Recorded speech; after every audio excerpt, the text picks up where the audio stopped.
সামনে যে বড়সড় কোনো বন্যা হয় কিনা আল্লাহ ভালো জানে।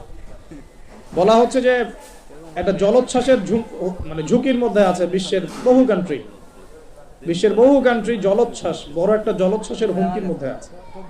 20 ফুট থেকে 25 ফুট পানি উঠে যাবে, উঠে উপকূলবর্তী অঞ্চলগুলো ডুবিয়ে দিবে। এটা এখন গবেষকরাই বলছেন, বিজ্ঞানীরা। আর আমরা তো আগেই বলেছি, যখন একটা জনপদের মধ্যে শিরকের পাপ বেশি হয়, কোন পাপ?